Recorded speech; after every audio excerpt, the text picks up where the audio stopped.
ഒരു പ്രാവശ്യം ഞങ്ങൾ സ്റ്റേഷനിൽ കയറിയതാണ് ഈ ഒരു കേസ് പറഞ്ഞിട്ട്. ശരിക്കും ഒരു പ്രാവശ്യം കണ്ണോട്ടത്തിൽ നേരെ വിളിച്ചൊരു കേസ് വരെ ഉണ്ടായിട്ടുണ്ട്. കണ്ണുവട്ടത്തേന്നോ? നൈനുവിന് ലോകം കാണിച്ചു കൊടുക്കുന്നത് സുഹൈബാണ്. അതല്ലേ, ഇതിൽ ഭയങ്കര ഒരു ഗ്രാറ്റിറ്റ്യൂഡ് എപ്പോഴും ഉണ്ട്. ഞാനത് പറഞ്ഞുകൊണ്ടിരിക്കും ചെയ്യും. അങ്ങനെ പറഞ്ഞു വിചാരിച്ചിട്ട് എനിക്ക് എൻ്റെ കോൺഫിഡൻസ് പോവേ അല്ലെങ്കിൽ അത് എനിക്കൊരു ഹേർട്ടാവേ ഇല്ല. പഠിച്ചതും ഇതുവരെ എത്തിയതൊക്കെ ഇത് വെച്ചിട്ട് തന്നെയല്ലേ. ഫോട്ടോ പോലും എടുക്കാത്ത ആളാണ്. കാരണം ഈ കണ്ണിന് നമുക്ക് ഈ എടുക്കുകയാണെങ്കിൽ തന്നെ സൈഡ് പിക്ക് മാത്രമേ എടുക്കുള്ളൂ. കണ്ണിന്റെ സഹതാപം വെച്ചിട്ട് വീഡിയോ എടുക്കാന്നൊക്കെ പറഞ്ഞിട്ടുണ്ട്. എനിക്ക് ഞാൻ ഇപ്പോഴാണ് വീഡിയോന് മുന്നിൽ വരാൻ തുടങ്ങിയത്. പ്രസവിച്ചപ്പോൾ തന്നെ ഞാൻ വിളിച്ചു പറഞ്ഞില്ല, എല്ലാവർക്കും സെപ്പറേറ്റ് വിളിച്ചു പറഞ്ഞതാണ് പ്രസവിച്ചു. അതിന്റെ റിയാക്ഷൻ എന്തായിരുന്നു? ഒരു അങ്ങനെ ഉണ്ടായി തന്നെ അപ്പം ഞങ്ങൾക്ക് എന്താന്നുള്ളൊരു മൈൻഡായി. ഞാൻ വീട്ടിൽ പോയി ക്ഷണിച്ചും ചെയ്തതാണ്. അന്നും പോയി 4 മിനിറ്റ് വീട്ടിൽ നിന്നിട്ടുള്ളൂ. അന്നിനോട് പറഞ്ഞ എൻ്റെ മകനും അല്ല അങ്ങനെ പേരക്കുട്ടിയില്ല. ഇവിടെ ശരിക്കും ഇഷ്ടപ്പെട്ടിട്ട് കെട്ടിക്കൊണ്ടുവന്നതല്ല. എന്നെ ചൂസ് ചെയ്ത കാരണമാണോ ഇവരെ ഇങ്ങനെ ആയിപ്പോയത്? പിന്നെ ആ ഒരു ഫാമിലിയെ ഇല്ലല്ലോ കൂടെ. അതിലെനിക്ക് ഇപ്പോഴും നല്ല വിഷമമുണ്ട്.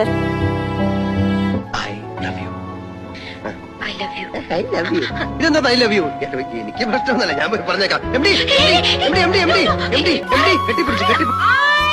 സുഹൈബിന്റെ ബന്ധുക്കളുടെ അടുത്ത് നിന്ന് എപ്പോഴെങ്കിലും കണ്ണിന്റെ പേരിലോ ലുക്സിന്റെ പേരിലോ അങ്ങനെ എന്തെങ്കിലും ഇഷ്യൂസും കാര്യങ്ങളും നേരിട്ടിട്ടുണ്ടോ? ബോഡി ഷേമിങ് എന്ന് പറയാം.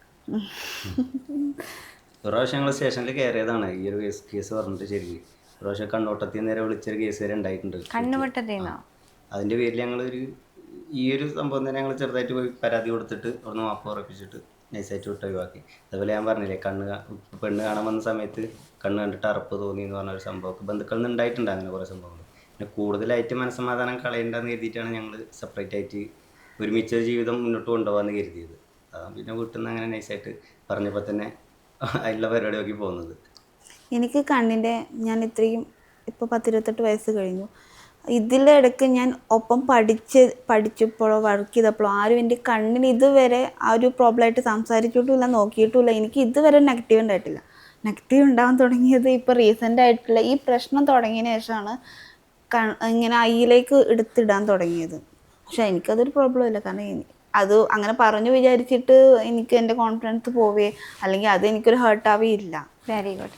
ഒരു പെണ്ണിന്റെ ഏറ്റവും വലിയ ഒരു ഓർണമെന്റ് എന്ന് പറയുന്നത്, ആക്സസറി എന്ന് പറയുന്നത് കോൺഫിഡൻസ് ആണ്. അതുണ്ടെങ്കിൽ നമുക്ക് ജീവിതത്തിൽ എന്തും നേടാം. ഈ ഐ വെച്ചിട്ട് തന്നെയാണ് ഞാൻ ഇവിടെ എത്തി. ഞാനിപ്പോൾ എൻ്റെ മാരേജ് ബേബി ഉണ്ടായതിനു ശേഷം ഞാൻ എൻ്റെ ജോബ് താൽക്കാലികമായിട്ട് നിർത്തിയിട്ടുള്ളൂ. പഠിച്ചതും ഇതുവരെ എത്തിയതൊക്കെ ഇത് വെച്ചിട്ട് തന്നെയല്ലേ.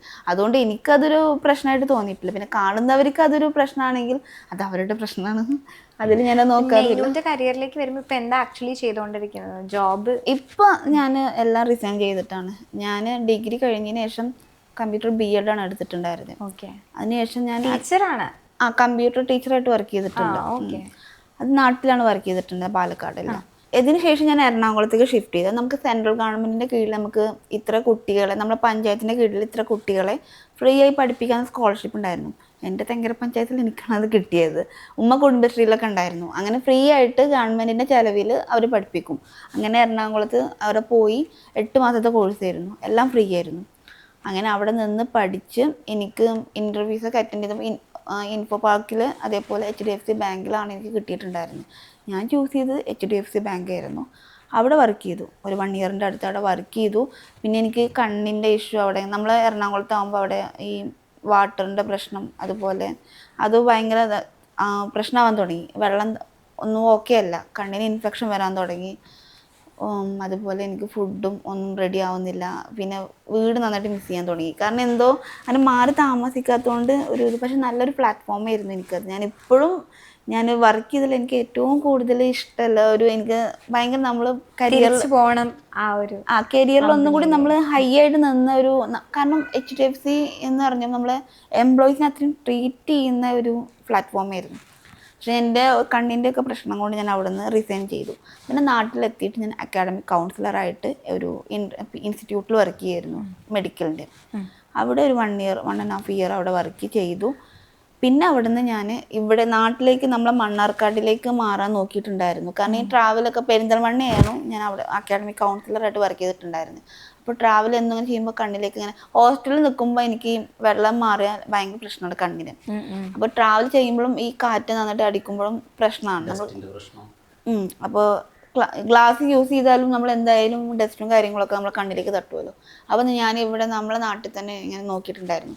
അങ്ങനെയാണ് ഇവിടെ ഷോറൂമിൽ കിട്ടിയിട്ടുണ്ടായിരുന്നത്. ഓക്കെ, ഇപ്പൊ നിലവിൽ എല്ലാം റിസൈൻ നോക്കി ഹാപ്പി ആയി. അല്ല, എനിക്ക് മാരേജ് ശരിയായ സമയത്ത് തന്നെ ഞാൻ നിക്കാഹിന്റെ തലേ ദിവസം വരെ ജോബിന് പോയിട്ടുണ്ടായിരുന്നു. പിന്നെ ഞാനിന്ന് ലോങ് ലീവ് എടുക്കാൻ വിചാരിച്ചു. കാരണം ഇത്രയും വർഷം പഠനം ഒരു ഗ്യാപ്പില്ലാതെ പഠിച്ചുകൊണ്ട് വന്നു, പഠനം വർക്കൊക്കെ ഇട്ട്. അപ്പോൾ വെറുതെ ഇരിക്കാൻ ഭയങ്കര ആഗ്രഹമായിരുന്നു. വെറുതെ ഇരിക്കാൻ ആഗ്രഹമായിട്ട് ഞാൻ റിസൈൻ ചെയ്തതാണ്.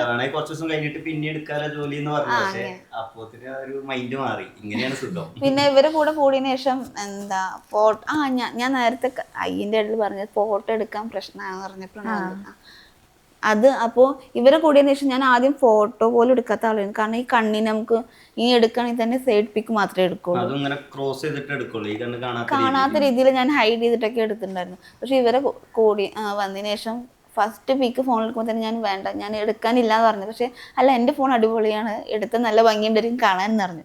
അങ്ങനെ ഫസ്റ്റ് പിക്ക് എടുത്തപ്പോൾ എനിക്ക് നല്ല നമ്മളെ നിക്കാഹിന് ശേഷം നമ്മൾ ഫസ്റ്റ് ഔട്ടിങ്ങിന് പോയപ്പോൾ പാലക്കാട് ലുലു വരെ ഒന്ന് പോയിട്ടുണ്ടായിരുന്നു. അപ്പോൾ പോണ വഴിക്ക് ഒരു പിക്ക് എടുത്തപ്പോൾ എനിക്ക് ഭയങ്കര ഇഷ്ടമായി. അതായത് എടുക്കണ തന്നെ ഞാൻ ഫ്രണ്ട് ക്യാമറയിൽ എടുക്കുള്ളൂ, ബാക്ക് ക്യാമറ ഞാൻ നോക്കിയല്ല. ബാക്ക് ക്യാമറയിൽ എടുത്തപ്പോൾ നല്ല ഭംഗി. എനിക്ക് അതുവരെ എടുത്ത പിക്കിൽ എനിക്കൊരു ഭയങ്കര ഇഷ്ടം തോന്നി. പിന്നെയാണ് ആളിങ്ങനെ യൂട്യൂബ് ചാനലൊക്കെ ഉണ്ട്, ഇങ്ങനെ വീഡിയോസൊക്കെ ചെയ്യുന്ന ആളാ പറഞ്ഞിട്ടുണ്ടായിരുന്നു. അങ്ങനെ ഞങ്ങളൊരു റീൽ ഇട്ടതാണ്. ആ റീൽ അത്യാവശ്യം വൈറലായി ആ സമയത്ത് ഞാൻ ജസ്റ്റ് ഒരു അത്യാവശ്യം വൈറലായി പോയി. എന്തോ ഒരു വിഷമത്തോട് കൂടി പറയണ അല്ല അങ്ങനെ ചിലവരൊക്കെ കമന്റ് വരാറുണ്ട്. കമന്റിലല്ല, അല്ലാതെ ഫാമിലിയിൽ നിന്നും പറയാറുണ്ട്, കണ്ണിന്റെ സഹതാപം വെച്ചിട്ട് വീഡിയോ എടുക്കുക എന്നൊക്കെ പറഞ്ഞിട്ടുണ്ട്. ഞാൻ ഇപ്പോഴാണ് വീഡിയോന്റെ മുന്നിൽ വരാൻ തുടങ്ങിയത്. പിന്നെ കണ്ണിൽ ഇങ്ങനെ ഉണ്ട് വിചാരിച്ചിട്ട് ആൾക്കാർ സഹതാപം പറയുമെന്ന് വിചാരിച്ചിട്ട് നമുക്ക് പിന്മാറാനും തോന്നില്ല. കാരണം ഈ ഒരു യൂട്യൂബ് ചാനലും ഇൻസ്റ്റാഗ്രാമും ശരിക്കും നമ്മളൊരു ജോബിന്റെ ഭാഗം തന്നെയാണല്ലോ. അപ്പൊ അങ്ങനെ അതിലേക്ക് വന്നത്. മിക്കവാറും ഈ ഒരു ഇന്റർവ്യൂ കഴിയുന്നതോട് കൂടിയിട്ട് സുഹേബിന്റെ ഇൻസ്റ്റാഗ്രാം DMs നിറയും. ഇങ്ങനെ ഒരു ഹസ്ബൻഡിനെ ആയിരിക്കും എല്ലാവരും ആഗ്രഹിക്കുന്നുണ്ടാവുക. അല്ലെ, ഭയങ്കര സപ്പോർട്ടീവ് ആയിട്ട്. എനിക്ക് തോന്നുന്നു വിവാഹത്തിന് ശേഷമാണ് നൈനു യാത്രകൾ ചെയ്യാൻ തുടങ്ങുന്നത്. അപ്പോൾ നൈനുവിന് ലോകം കാണിച്ചു കൊടുക്കുന്നത് സുഹേബാണ് അല്ലേ. അതിനുശേഷം കോൺഫിഡൻസ് കൊടുക്കുന്നത് സുഹേബാണ്. എല്ലാ കാര്യത്തിനും സുഹേബിക്കാണ് കൂടെ ഉള്ളത് അല്ലേ. ഭയങ്കര എനിക്ക് ഇപ്പോഴും എന്നോട് ഞാനിങ്ങനെ തമാശയിൽ തന്നെ പറയും, എത്രയോ പെൺകുട്ടികൾ എനിക്ക് നമുക്ക് സ്വയം തോന്നി. കാരണം എനിക്ക് എൻ്റെ ഫ്രണ്ട്സിൻ്റെയും ഫാമിലിൻ്റെ ഒക്കെ എല്ലാ അനുഭവം കൊണ്ട് അറിയാം എത്രയോ പേര് ഇങ്ങനെ നല്ലൊരു സപ്പോർട്ടിങ് ഹസ്ബൻഡിനെ കിട്ടിയിരുന്നെങ്കിൽ എന്നൊക്കെ. അല്ല, എനിക്ക് ഇതിൽ ഭയങ്കര ഒരു ഗ്രാറ്റിറ്റ്യൂഡ് എപ്പോഴും ഉണ്ട്. ഞാനത് പറഞ്ഞുകൊണ്ടിരിക്കുകയും ചെയ്യും. ഈ ഒരു കാര്യത്തിൽ എനിക്ക് ഭയങ്കര ഇഷ്ടമാണ്. അതായത് നമ്മൾ കൂടെ നിന്നുകൊണ്ട് സപ്പോർട്ട് ചെയ്യുമല്ലോ. ഇപ്പോൾ ഈ ഫാമിലി ഇഷ്യൂ വന്ന സമയത്ത് തന്നെ എൻ്റെ അനുഭവത്തിൽ തന്നെ അതെ, ഒത്തിരി ഹസ്ബൻഡ് ഉണ്ട്, വൈഫിൻ്റെ ഭാഗത്ത് നിൽക്കാത്ത ഹസ്ബൻഡുണ്ട്. അതിൽ നിന്നൊക്കെ വ്യത്യസ്തനായിട്ട് എന്താണ് ഇങ്ങനെ വൈഫിൻ്റെ ഭാഗത്ത് നിൽക്കണം എന്ന് തോന്നാൻ കാരണം നമ്മളെ വളർത്തി വലുതാക്കിയ മാതാപിതാക്കളാണ് അവർ. അപ്പം ചെയ്തത് തെറ്റാന്നല്ല, അത് ചെയ്തത് 100% ശരിയാണ്. കാരണം എനിക്കറിയില്ല എന്തിൻ്റെ റീസൺസ് കറക്റ്റായിട്ട് അറിയില്ല. പക്ഷെ നമ്മുടെ കൂടെ ജീവിക്കുന്ന ഒരാൾ എപ്പോഴും 100% കംഫർട്ടബിൾ ആയിരിക്കണം. എന്നെ വിശ്വസിച്ചാണ് അവൾ നിൽക്കുന്നത് എന്ന് മനസ്സിലാക്കി അവളുടെ കൂടെ നിന്നത് വളരെയധികം അപ്രീഷിയേറ്റ് ചെയ്യേണ്ട ഒരു കാര്യമാണ്. അതിനുള്ളൊരു ഇൻസ്പിറേഷൻ അല്ലെങ്കിൽ മോട്ടിവേഷൻ എന്തായിരുന്നു? ഞാൻ ശരിക്കും മെയിനായിട്ട് തിരഞ്ഞെടുത്തത് മനസ്സമാധാനം എന്നുള്ളൊരു സംഭവമാണ്. അവിടെ വീട്ടിൽ നിൽക്കുന്ന സമയത്ത് നമുക്ക് തീരെ കിട്ടാത്തൊരു സംഭവമാണ്. എപ്പോൾ വരുമ്പോഴും ചില പ്രശ്നങ്ങൾ എന്തെങ്കിലും കാണാം, അല്ലെന്നുണ്ടെങ്കിലും കൂടുതലായിട്ടും ഈ പറഞ്ഞ പോലെ ഒരു ജോലി ചെയ്യാനായിട്ട് കെട്ടിക്കൊണ്ടുന്ന പോലത്തെ ഒരു തോന്നലൊക്കെ, അങ്ങനത്തെ കുറച്ച് സംഭവങ്ങളൊക്കെ എനിക്ക് ഇങ്ങനെ കാണുമ്പോൾ തോന്നും. പിന്നെ എൻ്റെ ഒരു വർക്ക് വെച്ചിട്ട് ഞാൻ ചിലപ്പോൾ ഒരാഴ്ച കട്ടിയിലൊക്കെ പോയി വരുമ്പോൾ ചിലപ്പോൾ 2 ദിവസം 3 ദിവസം വീട്ടിലുണ്ടാവും, ഫുൾ ഡേ വീട്ടിലുണ്ടാവും. പിന്നെ ഞാൻ നാട്ടിലങ്ങനെ ചെക്കന്മാരെ കമ്പനി അങ്ങനെ വല്ലാതെ ഇല്ലാത്ത ഒരാളാണ്. കുറച്ച് 1-2 പേര് മാത്രമേ മെയിനായിട്ട് ഫ്രണ്ട്സ് എന്ന് പറയുന്നുള്ളൂ. അപ്പോൾ വല്ലാതെ പുറത്തേക്ക് അങ്ങനെ ഇറങ്ങില്ല. അപ്പോൾ വീട്ടിലിരിക്കുന്ന സമയത്ത് നമുക്ക് കൂടുതലായിട്ട് ഇങ്ങനെ കാണുമ്പോൾ എനിക്കിങ്ങനെ ഓൾറെഡി തോന്നിയിട്ടുണ്ടായിരുന്നു. പിന്നെ ഈ ഇൻസിഡൻറ്റ് ഞങ്ങൾക്ക് കറങ്ങാൻ പോകാൻ പറ്റില്ല. ഇതേപോലെ തന്നെ നമ്മളിപ്പോൾ ജസ്റ്റ് ഒന്ന് ടൗണിലേക്ക് പോകേണ്ട ഒരു അവസ്ഥ വരുന്ന സമയത്ത് ജസ്റ്റ് ഞാൻ ഏതായാലും ഒറ്റക്ക് പോയില്ല, എന്നോടും കൂടി പോന്നോട്ടെന്ന് എഴുതുന്ന സമയത്ത് അതിനുള്ളൊരു റെസ്ട്രിക്ഷനൊക്കെ വീട്ടിലുണ്ടായിരുന്നു, പോകാൻ പറ്റില്ല എന്നുള്ളത്. അങ്ങനത്തെ സംഭവമൊക്കെ ആകുമ്പോൾ നമുക്കൊരു മനസ്സമാധാനം കിട്ടിക്കോട്ടെ എത്തിയിട്ട് അപ്പം തന്നെ അവിടെ നിന്ന് പോകുന്നത്. അതുകൊണ്ടാണ് ഞാൻ അങ്ങനെ പോയത്. അല്ല, ഇങ്ങനെ പോകുന്നതിന് ശേഷം ഒരിക്കൽ പോലും ഉപ്പയും ഉമ്മയും വിളിച്ചു നോക്കിയിട്ടില്ലേ? വിളിച്ച് കുറേ പ്രാവശ്യം വിളിച്ചു നോക്കിയതാണ്. പിന്നെ അതിന് ശേഷം ഒരു 2-3 മാസം കഴിഞ്ഞപ്പോൾ അവിടെ വീട്ടിൽ ചെറിയ പരിപാടി ഉണ്ടായിരുന്നു, അതിന് പോയി വന്നു. അതിന് പോയ പരിപാടി വേറെ വീട്ടിലായിരുന്നു പരിപാടി. അപ്പോൾ അതിൽ പോയി ജസ്റ്റ് പങ്കെടുത്ത് വന്നു. അതിനുശേഷം പിന്നെ പെരുന്നാൾ വന്ന സമയത്ത് ഒരു 5-6 മാസമായിട്ടുണ്ട്, 5 മാസമായിട്ടുണ്ടാവില്ല നമ്മൾ വന്നിട്ട്. 5 മാസം കഴിഞ്ഞതിന് ശേഷം ഒരു പെരുന്നാൾ വന്ന്. അപ്പോൾ കഴിഞ്ഞ പെരുന്നാൾ, ആ പെരുന്നാൾക്ക് ഞങ്ങൾ വീട്ടിൽ പോയ സമയത്ത് എന്നോട് പറഞ്ഞ് ഇജു ആണെങ്കിൽ കയറിക്കോ, ഇവിടെ എന്തായാലും കയറ്റാൻ പറ്റില്ല വീട്ടിൽ എന്നാണ്. അപ്പം അങ്ങനെ പറഞ്ഞപ്പോൾ ഞാൻ ഇവിടെ കയറ്റാതെ മുറ്റത്ത് ഇങ്ങനെ മാത്രം കയറ്റി നിർത്തിയിട്ട് ഞാൻ അവിടെ ഉള്ളിൽ കയറിയിട്ട് എന്ത് ചെയ്യാനാ, അങ്ങനെ പറഞ്ഞുകൊണ്ട് ഞാൻ അപ്പം തന്നെ ഞങ്ങൾ ഭാര്യനെ കയറ്റാത്തോടത്ത് നമുക്കും വേണ്ട. Very good. ഭാര്യനെ കയറാൻ പറ്റില്ല എന്ന് പറഞ്ഞ സ്ഥലത്ത് പിന്നെ നമ്മൾ കയറേണ്ട ആവശ്യമില്ലല്ലോ. അപ്പോൾ പിന്നെ ഞാൻ അപ്പം തന്നെ പോകുന്നു ചെയ്തു. പിന്നെ അടുത്ത പെരുന്നാൾക്കും കൂടി ഞാൻ അവളോട് പറഞ്ഞു, ചിലപ്പോൾ കഴിഞ്ഞ പെരുന്നാൾക്ക് ചിലപ്പോൾ അങ്ങനത്തെ ഒരു ദേഷ്യം കൊണ്ട് പറഞ്ഞായിരിക്കും വരണ്ടാന്ന്. എന്നാൽ അടുത്ത പെരുന്നാൾക്ക് നമ്മൾ വിളിച്ചിട്ട് കഴിഞ്ഞ പെരുന്നാൾക്ക് മറന്നടി വരിന്ന് പറയണമെന്നുണ്ടെങ്കിൽ നമുക്ക് പോകണട്ടോന്ന് പറഞ്ഞ് പ്രതീക്ഷിക്കുന്നു. പക്ഷെ അങ്ങനെ വിളി വന്നില്ല, അതുകൊണ്ട് പിന്നെ ഞങ്ങൾ പോയതുമില്ല. ഈ 27-28 പിന്നെയും പെരുന്നാൾ വരല്ലേ? അല്ല, ഇത് കഴിഞ്ഞ വർഷത്തെ വരണത്. അല്ല, വിളിക്കട്ടെ എന്ന് പറയാൻ വരും. ആ സന്തോഷമായിട്ട് അങ്ങോട്ട് തിരിച്ചു പോകാൻ പറ്റട്ടെ. അപ്പൊ ഇതിന്റെ ഇടയ്ക്ക് തന്നെ ഇപ്പൊ കുട്ടി ഉണ്ടായി, പ്രസവം കഴിഞ്ഞ സമയത്ത് ഞാൻ വാവനെ കാണാൻ വന്നിരുന്നു. അവര് വന്നിട്ടില്ല. വന്നില്ല. ഫോട്ടോസ് ഒന്നും ചോദിച്ചില്ല. ഫോട്ടോസ് ചോദിച്ചിട്ടില്ല. ഞാൻ വിളിച്ച് പ്രസവിച്ചപ്പോ തന്നെ ഞാൻ വിളിച്ചു പറഞ്ഞു, എല്ലാവർക്കും വിളിച്ചു പറഞ്ഞു. എല്ലാവർക്കും സെപ്പറേറ്റ് വിളിച്ചു പറഞ്ഞതാണ് പ്രസവിച്ചിരുന്നു. അതിനുശേഷം അവരുടെ റിയാക്ഷൻ എന്തായിരുന്നു? ഒരു അങ്ങനെ ഉണ്ടായി തന്നെ ഇപ്പൊ ഞങ്ങൾക്ക് എന്താന്നുള്ളൊരു മൈൻഡായിരുന്നു. അപ്പോൾ കോള് കട്ട്, ഞാൻ പിന്നെ ഹോസ്പിറ്റലല്ലേ, അപ്പോഴത്തെ ഒരു സിറ്റുവേഷൻ അങ്ങനെയാണ്. പിന്നെ കട്ട് ചെയ്ത് കൂടുതൽ സംസാരിക്കാൻ നിന്നിട്ടില്ല. പിന്നെ കഴിഞ്ഞിട്ട് ഒരു 40 ചെറിയൊരു പരിപാടി ഉണ്ടാവും വീട്ടില്. അപ്പം അതിനൊന്ന് കുട്ടീനെ വന്ന് കണ്ടോട്ടെ, നമ്മളെ ഭാഗത്തുനിന്ന് ഒരു ക്ഷണം ഉണ്ടാക്കി എഴുതിയിട്ട് ഞാൻ വീട്ടിൽ പോയി ക്ഷണിച്ചും ചെയ്തതാണ് വരാൻ വന്നിട്ട്. അന്നും പോയി 4 മിനിറ്റ് വീട്ടിൽ നിന്നിട്ടുള്ളൂ. അന്നിനോട് പറഞ്ഞ ഇതിൻ്റെ മകനും അല്ല അങ്ങനെ പേരക്കുട്ടിയില്ല, അപ്പം തന്നെ ഇറങ്ങിപ്പോയി പറഞ്ഞു. അപ്പോൾ ഞാൻ അപ്പം തന്നെ ഇറങ്ങി പോകുകയും ചെയ്ത്. ആ ഒരു ഡെലിവറിയുടെ ടൈം എന്നൊക്കെ പറയുമ്പോൾ ഒരുപാട് പേരുടെ സഹായം ആക്ച്വലി വേണ്ട ഒരു സമയമാണ്. കാരണം ഒരു മെഡിസിൻസ് വാങ്ങാൻ പോകാനുണ്ടാവും, ആളെ സപ്പോർട്ട് ചെയ്യണം. അങ്ങനെ ആ ഒരു ടൈമിലപ്പോൾ ഒരു സപ്പോർട്ട് സിസ്റ്റം ഒക്കെ എന്തായിരുന്നു? ഇപ്പം നമ്മളെപ്പോഴും സോഷ്യൽ മീഡിയയിൽ കാണുന്നത് ഒരു വൈഫ് നേരിടുന്ന ഒരു സ്ട്രെസ്സാണ്. അതേപോലെ സ്ട്രെസ്സ് ഹസ്ബൻഡിനും ഉണ്ടാവും, കാരണം ഒത്തിരി റെസ്പോൺസിബിലിറ്റീസ് ചെയ്യാനുണ്ടാവും. അപ്പം അതൊക്കെ എങ്ങനെയാണ് മാനേജ് ചെയ്തത്? കാരണം ഇവിടെ വീട്ടിൽ നിന്ന് നല്ല സപ്പോർട്ടുണ്ട്, ഇവിടെ എപ്പോഴും കൂടെ ഉണ്ടാവും. പിന്നെ ഞാനും തന്നെ ആ ഒരു സമയത്ത് ഫുള്ള് ലീവ് എടുത്തിട്ട് കൂടെ ഉണ്ടായിരുന്നു. പിന്നെ ഇവിടെ ഞങ്ങൾ നോക്കിയ ഹോസ്പിറ്റലിൽ എന്ന് പറഞ്ഞാൽ അതിന് നല്ല സൗകര്യമുള്ളൊരു സ്ഥലമായതുകൊണ്ട് പിന്നെ കൂടുതൽ എനിക്ക് തന്നെ നിന്നാൽ മതി, മരുന്ന് കൊണ്ടുവരാനും ഇങ്ങനത്തെ കാര്യത്തിനൊക്കെ എനിക്ക് തന്നെ നിന്നാൽ മതി. പിന്നെ ഉപ്പയും എപ്പോഴും കൂടെ ഉണ്ടാവും. അതുകൊണ്ട് പിന്നെ അങ്ങനത്തെ ഒരു ബുദ്ധിമുട്ട് അറിഞ്ഞിട്ടില്ല. അറിഞ്ഞിട്ടില്ല അങ്ങനത്തെ ഒരു ബുദ്ധിമുട്ട്. അങ്ങനെ ഒരു ബുദ്ധിമുട്ട് അറിയിച്ചില്ല. എൻ്റെ ഫാമിലി ഭയങ്കര സപ്പോർട്ടിങ് ആണ്. അത് ഭയങ്കര ഫ്രണ്ട്ലി മൈൻഡ് ആയിട്ടുള്ള ആൾക്കാരാണ്. അതിപ്പോൾ ഇവരും മാരേജിന് ശേഷം ഒരു മരുമകൻ എന്നുള്ള ലെവലിക്കൊന്നല്ല നോക്കുന്നതും സംസാരിക്കുക. അവർക്ക് അത്രയും കംഫർട്ടായിട്ടാണ് ആളെ നോക്കുന്നതൊക്കെ. അപ്പോൾ എന്തും പറയുമ്പോൾ എപ്പോഴും സഹായത്തിനുണ്ടായിരിക്കും. ഞങ്ങളിവിടെ പ്രഗ്നൻ്റ് ആവുന്ന മുന്നേ വരെ റെൻറ്റിനാണ് നിന്നിട്ടുണ്ടായിരുന്നത്.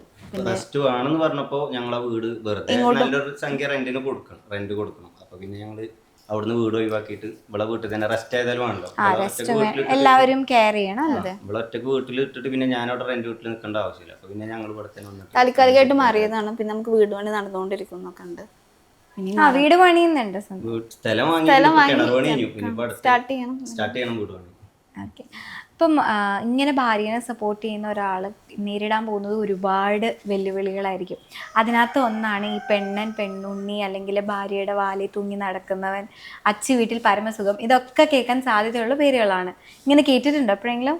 എനിക്ക് അധികം കേൾക്കാൻ ഇങ്ങനെ ചാൻസ് ഉള്ളതെന്ന് പറഞ്ഞു കഴിഞ്ഞാൽ എനിക്ക് എൻ്റെ നാട്ടിൽ നിന്ന് കേൾക്കാൻ ചാൻസ് ഉള്ളൂ. അതുകൊണ്ട് ഞാൻ നാട്ടിൽ പോകാറില്ല, അതുകൊണ്ട് അങ്ങനെ കേൾക്കില്ല. പിന്നെ 1-2 ഫ്രണ്ട്സ് ഇപ്പോൾ ഇവിടെ അത്യാവശ്യം കട്ടക്കുള്ള ഫ്രണ്ട്സ് ഒക്കെ ഉണ്ട്. ഇവിടെ എങ്ങോട്ടെങ്കിലും കറങ്ങാൻ പോകണമെന്നുണ്ടെങ്കിലും അവരൊക്കെ കൂടെ പോകും. പിന്നെ അവിടുന്ന് എൻ്റെ ആദ്യം നിലവിലുള്ള ഫ്രണ്ട്സ് ഉണ്ട്. എൻ്റെ നാട്ടിൽ നിന്ന് എൻ്റെ ഒരു പരിചയത്തിൽ നിന്ന് ആകെ കാണാൻ വന്ന ഈ 2 ഫ്രണ്ട്സ് മാത്രമേ എൻ്റെ വീട്ടിനെ കാണാൻ പറ്റുള്ളൂ. അതുകൊണ്ടാണ് ഞാൻ അധികം കമ്പനിയായിട്ട് കൂടി നടക്കലില്ല. എനിക്ക് ആകെയുള്ള നല്ല മര്യാദക്ക് പറയുന്ന ഈ 2 ഫ്രണ്ട്സ് നാട്ടിലുണ്ട്. ഈ 2 ആളാണ് അവിടുന്ന് എൻ്റെ പരിചയത്തിൽ നിന്ന് പറഞ്ഞിട്ട് കുട്ടീനെ വരെ കാണാൻ വന്നത്. വരും വിളിച്ചു കഴിഞ്ഞാൽ എന്തെങ്കിലും ആവശ്യമുണ്ടെങ്കിൽ വരും, ഇവിടുന്ന് എങ്ങോട്ടെങ്കിലും കറങ്ങാൻ പോകണമെങ്കിൽ പോകും, അത്രേ ഉള്ളൂ. അങ്ങോട്ട് ഞാൻ വല്ലാതെ പോകില്ല. അതുകൊണ്ട് ഈ വാക്കുകൾ കേൾക്കേണ്ടി വരുന്ന ഒരു അവസ്ഥ എപ്പോഴെങ്കിലും ആലോചിച്ചിട്ടുണ്ടോ? അങ്ങനെ ആലോചിച്ചിട്ടില്ല, ഇതുവരെ കേട്ടിട്ടില്ല അങ്ങനെ സംഭവം. ഇനിയിപ്പോ അങ്ങനെ ആരെങ്കിലും പറഞ്ഞു കഴിഞ്ഞാലും അതിനുള്ള മറുപടി നമുക്ക് കൊടുക്കാലോ. ഓക്കെ, അങ്ങനെ ഒരു മറുപടി എന്തായിരിക്കും? മറുപടി അങ്ങനെ മറുപടി എന്ന് പറഞ്ഞു കഴിഞ്ഞാൽ മെയിൻ ആയിട്ട് തന്നെയാണ്, എനിക്ക് എന്റെ ജീവിതമല്ലേ, എനിക്ക് ഇഷ്ടമുള്ള പോലെ ജീവിക്കാലോ. അപ്പൊ ഇന്നെ സ്നേഹിക്കുന്ന ആൾക്കാർ, ഇന്നെ സപ്പോർട്ട് ചെയ്യുന്ന ജീവിതമല്ല, ഞങ്ങളുടെ ജീവിതമല്ലേ അങ്ങനെ പറയണം. അങ്ങനെയല്ല, ഇന്നെ ഇങ്ങനെ വിളിച്ച് പറയുമ്പോ അവരോട് പറയേണ്ട അങ്ങനെയാണല്ലോ. അത് ഞങ്ങളൊരു ജീവിതമാകുമ്പം അത് എന്നോട് ചോദിക്കുമ്പോൾ എൻ്റെ ഒരു ജീവിതം എനിക്ക് ഇഷ്ടമുള്ള പോലെ ജീവിക്കാലോ എന്നല്ല അവരോട് പറയാം. അതിൽ ഇന്നെ സപ്പോർട്ട് ചെയ്യണ, ഇന്നെ സ്നേഹിക്കുന്ന ആൾക്കാരായിട്ടുള്ള ആൾക്കാരെ എൻ്റെ ഒപ്പം കൂട്ടി നിർത്തി. ഇപ്പൊ ഈ പറഞ്ഞ മാതിരി അവിടുന്ന് ഇന്നെ റിജക്ട് ചെയ്യണില്ല, ഇന്നെ സ്നേഹിക്കേണ്ടതുണ്ടെങ്കിൽ എനിക്ക് അങ്ങോട്ട് പോകണമെങ്കിൽ ഇപ്പോഴും ഇഷ്ടമാണ്. പക്ഷെ അവിടുന്ന് റിജക്ഷൻ വരുന്നത് കൊണ്ടാണ് ഇപ്പൊ അങ്ങോട്ട് പോകാത്തത്. അപ്പൊ അങ്ങനെ ഈ റിജക്ഷൻ വരാത്ത ഇഷ്ടമാണ്. ഇപ്പൊ വേറെ ഉള്ളത് ഇപ്പൊ അവിടെ ഇല്ല, ഇപ്പൊ വേറെയാണ്, സെപ്പറേറ്റ് ആണ്. ഓക്കെ. അപ്പം സ്വാഭാവികമായിട്ട് എല്ലാവർക്കും വരാൻ പോകുന്ന ഒരു സംശയമാണ്, ഇപ്പം ഓൾറെഡി ഒരു അനിയനുണ്ട്, അനിയന്റെ വിവാഹം കഴിഞ്ഞതാണ്, അനിയൻ്റെ വിവാഹം കഴിഞ്ഞ് അനിയൻ സ്വന്തം വീട്ടിൽ അനിയൻ്റെ വീട്ടിൽ തന്നെയല്ലേ നിൽക്കുന്നത്, അതായത് സുഹൈബിൻ്റെയും കൂടി വീട്ടിലല്ലേ നിൽക്കുന്നത്. അപ്പം അവർക്കൊന്നും നേരിടാത്ത എന്ത് പ്രശ്നമാണ് സുഹൈബിനും വൈഫിനും അവിടെ നേരിട്ടുകൊണ്ടിരിക്കുന്നത് എന്നുള്ളൊരു ക്വസ്റ്റ്യൻ എല്ലാവരുടെയും മനസ്സിലുണ്ടാവും. അത് മെയിനായിട്ട് ഞങ്ങൾ തുടക്കത്തിൽ ഞങ്ങൾ പറഞ്ഞപ്പോൾ തന്നെ സംഭവത്തിൽ മനസ്സിലായിട്ടുണ്ടാവും. ഒന്ന്, ഇവളെ ശരിക്കും ഇഷ്ടപ്പെട്ടിട്ട് കെട്ടിക്കൊണ്ടുവന്നതല്ല, ഞാൻ ഇതായിട്ട് ഫോഴ്സ് ചെയ്തിട്ട് ആ ഒരു കല്യാണം ഉണ്ടാക്കിയതാണ്. ഇപ്രാവശ്യം ഞാനിപ്പോൾ പറഞ്ഞില്ലേ, കുട്ടീനെ കാണാൻ ക്ഷണിക്കാൻ വിളിച്ച് പോയ സമയത്തു കൂടിയും എന്നോട് അപ്പോൾ എൻ്റെ കൂടെ ഒരുത്തനും കൂടി വന്നിട്ടുണ്ടായിരുന്നു. അപ്പോൾ അവനോട് എടുത്തു പറഞ്ഞതാണ്, ഓളെ ഞങ്ങൾക്ക് ഇഷ്ടപ്പെട്ടിട്ടും കൂടി ഇല്ല, എന്നിട്ടും ഓളെ എന്നിട്ട് കെട്ടിക്കൊണ്ടെന്നാണ്. മറ്റേ 2 മരക്കളെയും ഓൾറെഡി കണ്ട് ഇഷ്ടപ്പെട്ട് അങ്ങനെ കെട്ടിക്കൊണ്ടെന്നാണ്. അതിൻ്റെ ഒരു വ്യത്യാസം എന്തായാലും വീട്ടിലുണ്ടാവും. പിന്നെ എന്ന് പറഞ്ഞു കഴിഞ്ഞാൽ ഈ പുറത്ത് പോകാൻ കറങ്ങാൻ പോകുക, അതൊക്കെ എല്ലാവർക്കും ഉള്ള പ്രശ്നമാണ്. പിന്നെ ഞാനെന്ന് പറഞ്ഞാൽ കുറച്ച് കൂടുതലായിരുന്നു. എനിക്ക് കൂടുതലല്ല, നമ്മൾ ഫസ്റ്റ് കല്യാണം കഴിയുന്ന സമയത്ത് നമ്മൾ എന്തായാലും പോകും. പിന്നെ ഞാനെന്ന് പറഞ്ഞാൽ പറഞ്ഞില്ലേ, ഫ്രണ്ട്സ് കുറവാണ്. അധികം കറങ്ങാൻ പോകുമ്പോൾ ഇവിടെ കൂടെ തന്നെ പോകാന്നുള്ളൊരു മൈൻഡാണ് എനിക്കുള്ളത്. ഇവരെന്ന് പറഞ്ഞാൽ വേറെ ടൈപ്പാണ് എൻ്റെ സാധനങ്ങൾ എന്ന് പറഞ്ഞാൽ. ഫ്രണ്ട്സിൻ്റെ കൂടെ കറങ്ങാൻ പോയാലും മതി, നമ്മളെ സ്വന്തം ഹാപ്പിനെസ് കിട്ടിയാലും മതിയല്ലോ എന്നുള്ളൊരു മൈൻഡ്. ഇനിയിപ്പം ഇവരെ കൂടെ പോയി വന്നാലും വീട്ടിൽ പ്രശ്നം ഉണ്ടാവലുണ്ട്. ഇവർക്കൊക്കെ ഈ പ്രശ്നം നേരിട്ടുണ്ട്. പിന്നെ പിടിച്ച് നിൽക്കുക വീട്ടിൽ എന്നുള്ളൊരു മൈൻഡ് വലുതുള്ളതുകൊണ്ട് എനിക്ക് അങ്ങനത്തെ ഒരു മൈൻഡ് ഇല്ല. അങ്ങനെ അവരവിടെ കടിച്ചു തൂങ്ങി നിൽക്കുകയാണോ? അപ്പോൾ ചില ഇഷ്യൂ വരുന്ന സമയത്ത് കടിച്ചു തൂങ്ങി നിൽക്കും. അത് ഇഷ്യൂ മാറും. ചിലപ്പോൾ ഒരാഴ്ച അല്ലെങ്കിൽ 2 ആഴ്ച ചിലപ്പോൾ ഉണ്ടാതിരിക്കുക, അങ്ങോട്ട് നോക്കാതിരിക്കുക. പിന്നെ കുറച്ച് കഴിയുമ്പോൾ പിന്നെ എന്തെങ്കിലുമൊക്കെ ഒരു ഇതിൽ സംസാരിച്ച് അങ്ങനെ റെഡിയാവും. അങ്ങനെ മുന്നോട്ട് പോകും. പക്ഷേ ഒരു കാലാകാലം ഒരു ഇതുണ്ടാവും, ഇടയ്ക്കിടയ്ക്ക് തെറ്റുമുണ്ട അങ്ങനത്തെ ഒരു സംഭവം. അതാണ് ഈ മനസ്സമാധാനം ഇല്ലാതെ അങ്ങനെ ജീവിക്കേണ്ടിയിരുന്നതാണ്. ഇപ്പം ഞങ്ങൾ ഫുൾ ഹാപ്പി. ഞങ്ങളവിടുന്ന് പോകുന്നതിന് ശേഷം ഞങ്ങൾക്ക് അങ്ങനത്തെ ഒരു പ്രശ്നം ഇതുവരെ അങ്ങനെ നേരിടേണ്ടി വന്നിട്ടില്ല. പെരിയിലൊരു പ്രശ്നം എപ്പോഴും പെരിയിലിരുന്നാലും ഒരു സമാധാന സന്തോഷം ഉണ്ടാവും. മറ്റേത് അങ്ങനത്തെ എപ്പോഴും കിട്ടൂല. അല്ല, ഇങ്ങനെയൊക്കെ ഇരുന്നുമ്പോൾ ആൾക്കാർ നെഗറ്റീവ് അടിക്കും. ഞാൻ കാരണം, ഞാൻ കൊണ്ടുവന്നതാണ്, ഞാൻ ഇതുവരെ ഈ നിമിഷം വരെ ഞാൻ അങ്ങനെ പറഞ്ഞിട്ടുമില്ല, ഞാൻ കൊണ്ടുവന്നതുമല്ല. ആളിഷ്ടത്തിന് എന്നെയും കൊണ്ട് പോകുന്നതാണ്. പിന്നെ എനിക്ക് അതിൽ വല്ല വിഷമമുണ്ട്. കാരണം ഞാൻ പറഞ്ഞിട്ടുണ്ട്, മാരേജ് വേണ്ടാന്ന് വെച്ചിട്ടും ഞാനായിട്ട് അങ്ങോട്ട് പോയി എനിക്കിത് വേണമെന്ന് പറഞ്ഞല്ല. എന്നിട്ട് എന്നെ ചൂസ് ചെയ്ത കാരണമാണോ ഇവരെ ഇങ്ങനെ ആയിപ്പോയത്? പിന്നെ ആ ഒരു ഫാമിലിയെ ഇല്ലല്ലോ ഇപ്പോൾ കൂടെ. അതിലെനിക്കിപ്പോഴും നല്ല വിഷമമുണ്ട്. പക്ഷേ എന്നെയും കൂടെ ഒന്നും ചെയ്യാൻ കഴിയൂല. പക്ഷെ ഞാൻ എന്തിൽ ഇടപെട്ടാലും പ്രശ്നം മൊത്തം എനിക്കേ വരുള്ളൂ. ഇപ്പം നൈനു കേൾക്കാൻ സാധ്യതയുള്ള ഒരു കാര്യമാണ് കയറി വന്ന പെണ്ണിന്റെ കുഴപ്പം കൊണ്ടാണ് എന്നുള്ളൊരു വാക്ക്. അങ്ങനെ എപ്പോഴെങ്കിലും കേട്ടിട്ടുണ്ടോ? നല്ല കേട്ടിട്ടുണ്ട്, ഒരുപാട് പ്രാവശ്യം. ഇപ്പൊ റീസെന്റ് ഞാനിപ്പോ ഈ കുട്ടിനെ ക്ഷണിക്കാൻ പോയതുവരെ അവർ വാട്സാപ്പിൽ അതിന് ശേഷം എനിക്കൊരു മെസ്സേജ് അയച്ചു, ഇജ് വന്നതൊക്കെ ഞങ്ങൾക്കറിയാം, ഓളെ എനിക്ക് പറഞ്ഞു തന്നിട്ട് ഇജ് നാടകം കളിച്ച് വന്നതല്ല, ഞങ്ങൾ വിളിക്കാനല്ല, സ്നേഹം കൊണ്ട് ഇപ്പോഴും ചിലപ്പോൾ പറയുമായിരിക്കും ഇന്റർവ്യൂ ചിലപ്പോൾ മേ ബി ഇന്റർവ്യൂ പുറത്ത് വരുന്ന സമയത്ത് തലേ ദിവസം എല്ലാം സ്ക്രിപ്റ്റ് പഠിപ്പിച്ചു കൊടുത്ത് വിട്ടതായിരിക്കും. എനിക്ക് ഉറപ്പാണ് അങ്ങനെ തന്നെ എന്നെ തന്നെ അവർ പറയുള്ളൂ. പക്ഷെ ഇതുവരെ ഞാൻ ഇപ്പോഴും ഈ വീഡിയോസൊക്കെ ഇവർ ഇങ്ങനെ ഇൻസ്റ്റാഗ്രാമിൽ ഇടുമ്പോൾ ഞാൻ ഇടരുതേ എന്ന് ഞാൻ പറഞ്ഞിട്ടുള്ളൂ. ഈ പഴയ ആൾക്കാർ പറയുന്ന പോലെ തലയണ മന്ത്രം ഞാൻ ഇതുവരെ ചെയ്ത് കൊടുത്തിട്ടില്ല. നമ്മളാ ഒരു 3 മില്യൺ അടിച്ചൊരു വീഡിയോ ഉണ്ടായിരുന്നു. ആ വീഡിയോ ഫസ്റ്റ് പാർട്ടും സെക്കൻഡ് പാർട്ടും. അതിന്റെ ശരിക്കും ഫസ്റ്റ് പാർട്ട് ഇട്ടതിന് ശേഷം ഇത്ര റീച്ച് ആവുമെന്ന് ഞാൻ കരുതിയിട്ടില്ല വീഡിയോ.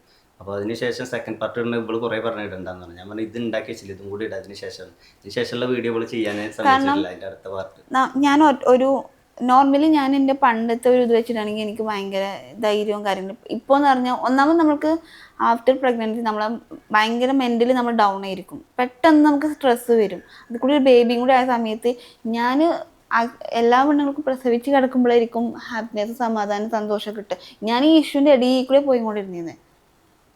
പോലീസ് കേസ്, പിന്നെ ഭയങ്കര പ്രഗ്നൻസി ടൈമിലാണോ പോലീസ് കേസും കാര്യങ്ങളൊക്കെ ഉണ്ടായത്? അതിന്റെ മുമ്പായിട്ടാണ് സ്റ്റേഷനിലൊക്കെ. അതിന് ഇപ്പൊ ഡെലിവറി കഴിഞ്ഞ് കിടക്കുന്ന സമയത്ത് ഇപ്പൊ രണ്ടാമത് പിന്നെ ഇഷ്യൂ ആയിട്ടുണ്ടായിരുന്നു. അപ്പൊ നമ്മളിവിടെ അതായത് എല്ലാരും പറയും അവനും അവന്റെ ഫാമിലിയിലെ നീ അതിൽ മൈൻഡ് ആക്കണ്ടെന്ന് പറഞ്ഞാലും എൻ്റെ ഭർത്താവാണ്, എൻ്റെ കൂടെ നിൽക്കുന്ന ആളെ പ്രശ്നം എന്താണെന്ന് ഞാൻ എന്തായാലും അത് കേൾക്കും. അപ്പം ഞാൻ പ്രസവിച്ചെടുക്കുന്ന സമയത്ത് ഇത് എന്തെങ്കിലും വന്ന് വിഷമം പറയുമ്പോൾ എനിക്കത് ഒന്നുകൂടി സ്ട്രെസ് ആവും.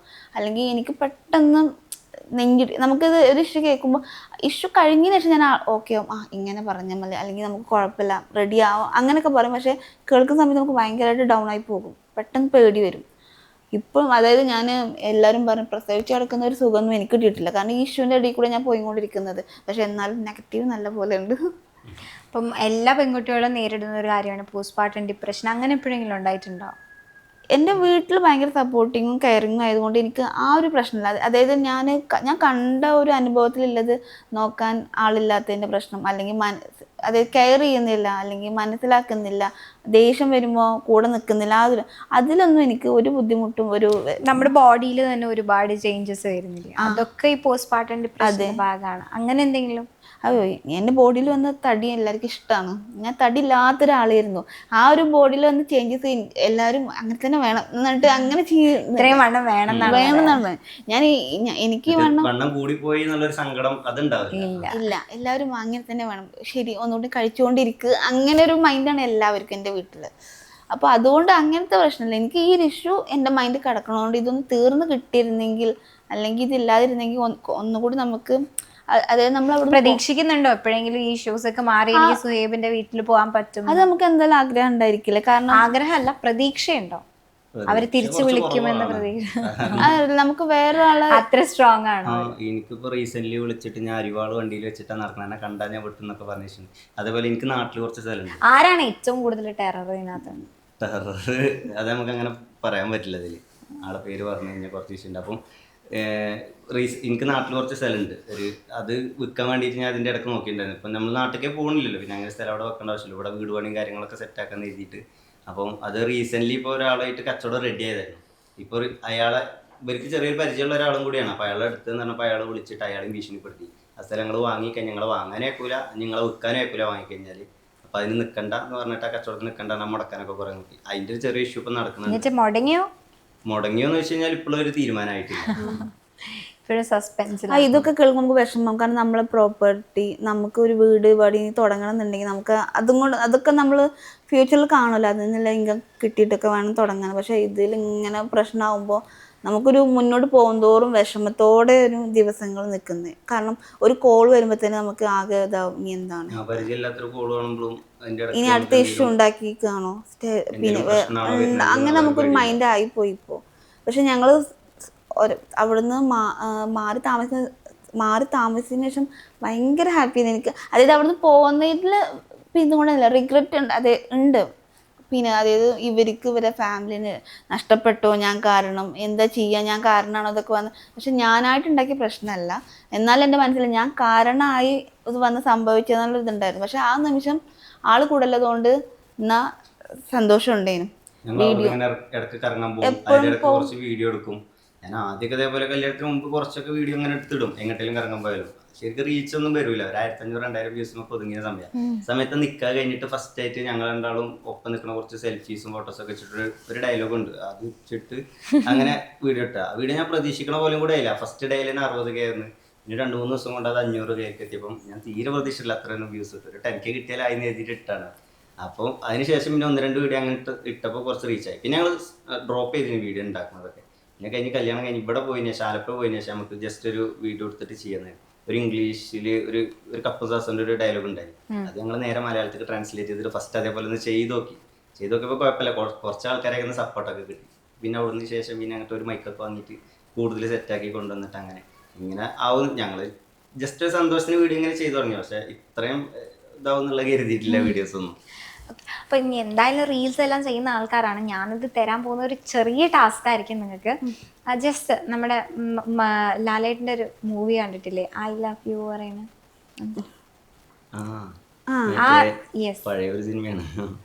പഴയ സിനിമയാണെങ്കിൽ അതൊക്കെ ലെജൻഡറി മൂവീസ് അല്ലേ.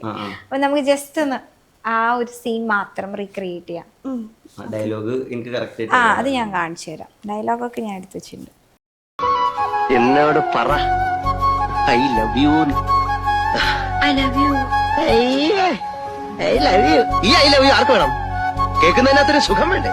ഇങ്ങനെ പറയും, I love you. I love you. I love you. ഇതെന്താ ഐ ലവ് യു? എനിക്ക് പ്രശ്നമൊന്നുമല്ല, ഞാൻ പോയി പറഞ്ഞേക്കാം. എം ഡി കെട്ടിപ്പിടിച്ച് ഐ ലവ് യു എന്ന്. എം ഡി കെട്ടിപ്പിടിച്ച് നടക്കുള്ളൂ. ഒരു ക്യാമറ മുമ്പിൽ നിൽക്കണ പോലെ എങ്ങനെ ലൈവായിട്ട് ചെയ്യണം. പിന്നെ ഞങ്ങളുടേതായിട്ടുള്ള ഞങ്ങളുടെ ലോകത്താവുമ്പോ കുഴപ്പമില്ല. ക്യാമറമാൻ ഞാൻ തന്നെ, എഡിറ്റിംഗ് ഞാൻ തന്നെ, എല്ലാം ഞാൻ തന്നെ. പിന്നെ പ്രശ്നമില്ല. അടിപൊളിയായിട്ട് ചെയ്തു. പക്ഷെ എനിക്ക് ഭയങ്കര ഇഷ്ടമായി. അല്ല, ഞാൻ വീഡിയോ എടുക്കുമ്പോൾ ഞാനിങ്ങനെ നമ്മളെ കുട്ടികളൊക്കെ കാണുന്നില്ലേ, അങ്ങനത്തെ ഇതൊന്നും ഞാൻ എടുക്കാൻ അയക്കില്ല. കുട്ടികൾക്കും കൂടി കാണാൻ പറ്റുന്ന സെലക്ട് ചെയ്യുള്ളൂ. ഓക്കെ, ഇപ്പം ബാക്ക് ടു നമ്മുടെ മാരേജും കാര്യങ്ങളിലേക്കൊക്കെ വരികയാണെങ്കിൽ, നിങ്ങൾ തമ്മിൽ ഇപ്പം ചേട്ടൻ പിണങ്ങിയിരിക്കുവാണെങ്കിൽ എന്ത് ചെയ്തിട്ടാണ് ചേച്ചി സോൾവ് ചെയ്യാറ്? സംസാരിച്ച് റെഡിയാക്കാറ്. ഞങ്ങൾ തമ്മിൽ അങ്ങനെ പിണക്കുണ്ടാവാറില്ല. ചെറിയ ഈഗോന്റെ വലിയ പ്രശ്നങ്ങളൊന്നും അങ്ങനത്തെ ഒന്നും ഉണ്ടാവില്ല. ചെറുമട്ടത്തിലുള്ള ചെറിയ പൊട്ടലും ചീറ്റലും അധികം ഉണ്ടായാൽ തന്നെ ഈ ഒരു റീൽസിന്റെ കാര്യത്തിൽ ചിലപ്പോൾ കളിയാക്കി അതിന്റെ അൾട്ടിമേറ്റ് ലെവലിൽ കളിയാക്കുമ്പോൾ മാത്രം ചിലപ്പോൾ എന്തെങ്കിലും അല്ലെങ്കിൽ ചിലപ്പോ വീഡിയോ എടുക്കുന്ന സമയത്ത് ഡയലോഗ് തെറ്റിക്കുക അങ്ങനത്തെ അതിൽ മാത്രമേ പിണക്കുണ്ടാവാറുള്ളൂ. പിന്നെ ചെറിയ സൗന്ദര്യ പിണക്കങ്ങൾ അങ്ങനത്തെ ചെറുമട്ടത്തിലുള്ള ഉണ്ടാവുള്ളൂ. അല്ലാതെ ഈഗോന്റെ കാര്യത്തിലുള്ള വലിയ അണ്ടർസ്റ്റാൻഡിങ് എനിക്ക് ഓളെ അറിയാം, ഓക്കെ ഇന്നെ അറിയാം. ആ ഒരു കണ്ടീഷനിൽ ഓക്ക് വലിയൊരു വിഷമം വരുന്ന കാരണം ഞാൻ മുൻകൂട്ടി ചെയ്യലില്ല. അതുകൊണ്ട് വലിയൊരു പ്രശ്നം ഞങ്ങൾ തമ്മിൽ വരലില്ല വീട്ടിൽ. കാരണം അവളെ വീട്ടിൽ വന്ന് നിൽക്കുന്ന സമയത്ത് അങ്ങനെ വല്ലാതെ പ്രശ്നം ഉണ്ടാക്കാനും പറ്റില്ലല്ലോ. ഇല്ല, ആൾക്ക് ഇഷ്ടമല്ല, ഇക്കാക്ക് ഇഷ്ടമല്ലാത്ത ഒന്നും ഞാൻ ചെയ്യാൻ പോവാറില്ല. എനിക്ക് ഇഷ്ടമല്ലാത്ത ഒന്നും ഇക്കും ചെയ്യാൻ മാക്സിമം അവള് പിടിച്ചു. കാരണം ഇക്ക ചെയ്യുന്ന എന്ത് കാര്യമാണ് ഇത്തക്ക് ഇഷ്ടമല്ലാത്തത്? പണ്ട് എനിക്ക് വേണ്ടി മാറ്റി വെച്ചൊരു സ്വഭാവം. എനിക്ക് വേണ്ടി മാറ്റി വെച്ചതോ? അങ്ങനെ സ്വഭാവമില്ല. എനിക്ക് വേണ്ടി എനിക്കത് ചെയ്യേണ്ടത് ഇഷ്ടമല്ല നിക്കാനോട് ഇതുവരെ പറഞ്ഞിട്ടില്ല. ഒരു അങ്ങനെ ഒരു സംഭവം ഞങ്ങള് അങ്ങനെ സംഭവം ഉണ്ടായിട്ടില്ല. നോർമലി കല്യാണം കഴിഞ്ഞതിന് ശേഷം ഓക്ക് ഇഷ്ടമില്ലാത്ത സംഭവം ഞാൻ മുൻകൂട്ടി അറിഞ്ഞിട്ട് അങ്ങനെ സംഭവം ഉണ്ടെങ്കിൽ ഞാൻ ചെയ്യലില്ല. അങ്ങനെ നിർത്തി ഏത് സ്വഭാവം ഉള്ളത്? ഇത്തക്ക് ഇഷ്ടമല്ലാത്തതുകൊണ്ട് ഞാൻ ഇന്ന സ്വഭാവം നിർത്തി. അങ്ങനെ സംഭവം ഉണ്ടാവും. ഞാൻ തന്നെയായിട്ട് പോകുന്നുണ്ട്. ഇത്ത നിർത്തി എന്തെങ്കിലും സ്വഭാവങ്ങളുണ്ടോ ഇക്ക് ഇഷ്ടമല്ലാത്തതുകൊണ്ട്? ഉണ്ടോ? അങ്ങനെ ഉണ്ടെന്ന് എനിക്ക് തോന്നുന്നില്ല. അങ്ങനെയൊന്നുമില്ല. രണ്ടുപേരും എങ്ങനെ തന്നെയാണോ അതേപോലെ ആക്സെപ്റ്റ് ചെയ്ത ആൾക്കാർ. പിന്നെ രണ്ടാളും ഒരേ വൈബാണ്. അതുകൊണ്ട് പിന്നെ അങ്ങനെ പ്രശ്നം വലിയ മാറ്റങ്ങളൊന്നും വേണ്ടി. എനിക്ക് പിന്നെ ഇഷ്ടമല്ലാത്തല്ല, പേടില്ല. കാരണം ആള് ഫോൺ അഡിക്റ്റ് എന്നല്ല, ഡ്രൈവ് ചെയ്യുമ്പോഴും ഒരു കയ്യിൽ സ്റ്റിയറിംഗും പിടിച്ച ഒരു കയ്യിൽ ഫോൺ നോക്കുന്ന അവൈലബിൾ ആണ് എല്ലാത്തിലും. അതിപ്പോ ഞാനും ഫോണിൽ എപ്പോഴും അവൈലബിൾ ആണ്. ബട്ട് ആളൊന്നും കൂടി നമ്മളിപ്പോ ഒരു ഡ്രൈവിങ്ങിലാണ് അല്ലെങ്കിൽ നമ്മളൊരു കോൾ ആണെങ്കിൽ പോലും നമ്മൾ ജസ്റ്റ് ഒരു സെക്കൻഡ് നമ്മളൊന്ന് ഹോൾഡ് ചെയ്ത് വെക്കില്ല. ഇപ്പോൾ ഡ്രൈവിങ്ങിലാണെങ്കിൽ പോലും പെട്ടെന്ന് ആരാ അത് എന്നിട്ട് എടുക്കുമ്പോൾ എനിക്ക് ഇവിടുന്ന് ടെൻഷൻ ആവും, വണ്ടി എവിടെ പോയി ഇടിക്കുമോ. അല്ലെങ്കിൽ അതിൽ ഞാൻ ഇങ്ങനെ പറയും, എന്തിനാണത്, എവിടെയും സ്വന്തം ഫോണിലല്ലേ, ആരും ഒന്നും ചെയ്യില്ല, അത് അവിടെ തന്നെ ഇരുന്നോട്ടെ, മെല്ലെ എടുത്താൽ മതി. പക്ഷെ ആ ഒരു വെപ്രാളം ഉണ്ടാവില്ല. ആളിങ്ങനെ ഭയങ്കര പിന്നെ ഭയങ്കര പൊരിഞ്ഞുകൊണ്ടെന്ന് പറയില്ല, നമ്മളിങ്ങനെ തിടുക്കം കുട്ടികളാണ്, പിന്നെ സമാധാനത്തിൽ മതിയെന്നില്ല. ആ ഒരു ഇതിലെപ്പോഴും ഇങ്ങനെ പറയും, എന്തിനാണ് ഇങ്ങനെ എടുത്ത് ചാടി ഫോൺ എടുക്കാൻ പോകുന്നത്. അല്ലെങ്കിൽ അപ്പോൾ ഞാൻ പറയണിക്ക അതൊന്നും എടുത്ത് ഇങ്ങനെ ഓടിപ്പോയി എടുക്കും. അപ്പോൾ ഞാൻ പറയും മെല്ലെ പോയി എടുത്താൽ മതി. അപ്പോൾ കാണുന്നത്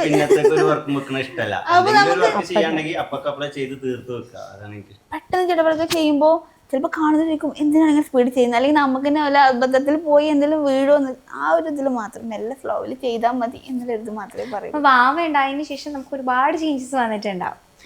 അതെന്തൊക്കെയായിരുന്നു? ഓർക്കം ശരിയായില്ല. ഞാൻ ഉറങ്ങിയിട്ട് മാസങ്ങളായി.